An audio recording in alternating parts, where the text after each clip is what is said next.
YouTube, Dawson Rider here with my review of Dobutsu Sentai Zyuohger episode 48, the finale, the last episode. I mean, I guess it's just kind of redundant, it's the same thing. So yeah, the last episode, and it was decent. It was like literally exactly what I expected. Like, I mean, I was gonna say based on last week, but honestly based on these last few episodes, I've just kind of assumed the finale was gonna be boom, defeat Genus, boom, go back home / bring the worlds together, boom, talk about friendship, credits. And that was pretty much what happened. It was like exactly what I expected. I didn't think there would be any like real surprises or anything. I was kind of hoping for a little something I wasn't expecting, but yeah, it was like exactly what I was expecting. But it was still solid finale stuff. There was some really cool visual stuff in the finale. Like most of the fights had some really cool, cool choreography and some really cool visual elements to it that made them interesting fights. Yamato merged all three of his ranger forms into one, which was like the body of the gorilla and then the eagle wings and the helmet, and then he had like the whale gun on him, and I think he had the whale skirt thing, but that was kind of neat just to have that for the last thing. And it made me think, first of all I was like, oh, I bet they do a figure for that here. Oh no, we're not getting it because they had their hands in Q-Range already. So yeah, but so that was kind of a neat just finale thing. Some cool fights. There was a really cool thing in the mecha battle when they're doing the final strike and like, you know, they like hold their hands around the world. That sounds really weird. I'm trying to think else how to describe it. But then they had like a little silhouette of each one of them doing it. A cool helmetless roll call that went into helmeted. And just kind of really cool visual stuff, I guess. So it was like visually appealing. It kind of reminded me of, I don't think it was last week's episode, I think it was the week before, where I really liked the fight scenes and the visual stuff going on. And like as a result, I think I liked like the penultimate episode better than the penultimate episode. But so that was cool. But everything else was very generic. Like I guess the surprise was finding out that Genus is made up of a bunch of amiibos or amoebas. Or Mina, I don't know. But he was made up of a bunch of like little thingies.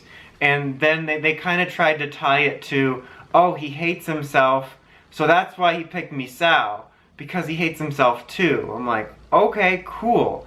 Like this isn't, I mean, I don't think that's the greatest storyline twist ever, or even element, but that was another thing. I'm like, that would have been kind of cool to maybe hint on earlier. Like that was kind of the way I felt about a lot of it, and maybe there was a little bit hints to it earlier that I didn't catch, but I mean, I should have been able to catch at least one. So it was kind of like one of those things where I just felt maybe it would have been cool if they thought about that earlier. I don't know how late they actually decided that in game, but so that was a thing. Something that was really funny, well, I don't know, just kind of funny and weird to me is that like, they started off fighting him and then he like knocked him back and cut their connection off to their morphers basically. And then they're like, oh no, we're not connected. And then he's like, no, just believe because of friendship. And then we're like, oh, actually, we're okay now because the Earth believes in our friendship, so our powers are back. And it happened so quick that it just seemed like unnecessary. Like, I guess it was to make them feel in peril, but they could have just done that by knocking them back and then them getting back up. It just felt weird because usually those type of we lost our powers things, it's not like I expected it to last episodes, but like it doesn't happen like, oh, lost their powers. Oh, never mind, it's good.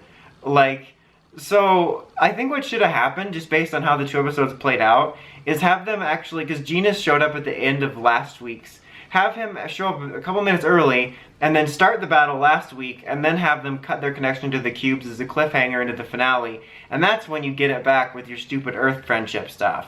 It just seemed like an unnecessary, like, mini struggle. It's like a strugette. I forgot to mention that at the beginning, Genus was powered by the Earth's power that he got from, I think it was Zald's stuff, and then it like left him and went into them, and that's what rejuvenated him. You know, that's a really, I'm not a fan of that element. It just, I get it, it's about protecting the planet and friendship, but it's like, I just don't like the power comes from the Earth, because it's so vague, and it creates that such an easy fix situation of, oh no, our cubes are broke, no they're not because the Earth believes in us. It's just, I'm not a fan of that. It just seemed weird and kind of stupid and easy. And as far as the worlds combining, that was pretty predictable for some time now. I'm kind of mixed on it. Like I said last week, I think I said it last week, that I think that making it so that the Juman world used to be part of the human world and they separated like Halloween Town style kind of ruined it a bit for me. It's not the worst, and there's certain cool things that could come out of it, or I say that as if there's time to fix stuff. But I mean, that did come out of it, and that could have come out of it. But it just kind of, I guess it was the answer to the mythology that I wasn't wanting. Like, at the beginning of Zyuohger, I was actually interested in the mythology, and I was like, oh, what created the cube stuff? Like, was it their technology?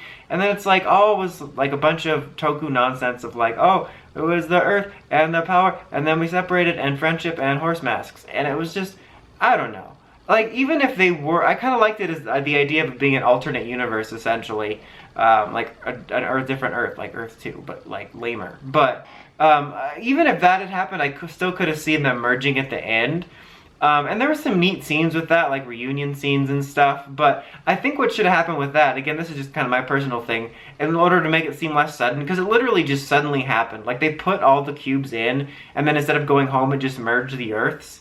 And like, you saw all the Jumans appearing in human places and like some of their various structures.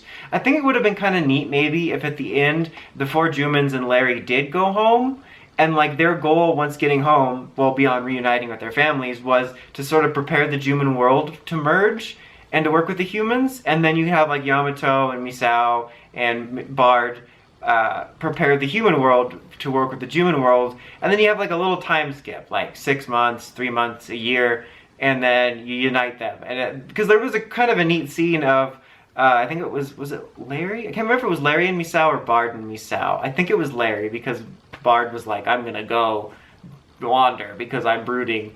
So I think it was that, but they were like at a conference sort of talking about how everyone gets along or whatever. And I thought that scene could have been cooler if, like I said, they had maybe done a little prep for it. Just kind of not make it seem so sudden. But there was some nice scenes in that. It's just I thought it could have been a little bit more. Like, even to the cliche that it happened, I thought it could have, or the cliche it could have been an even better cliche? I don't know. But yeah, there was that. There was some really nice score cues in this episode.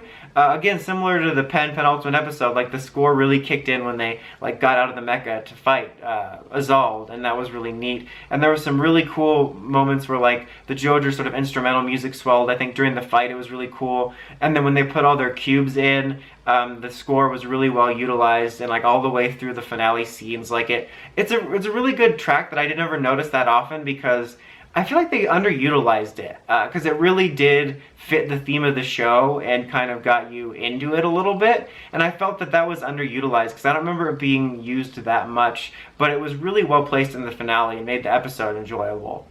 But yeah, I don't think I have too many more thoughts on the finale itself. Like, it was overall just a solid entertaining watch, some fun visual battles, some nice little scenes. It just kind of was generic like I thought, and I felt there could have been some things that could have even made the generic bits better, but it was a solid finale. I'd probably give it an 8.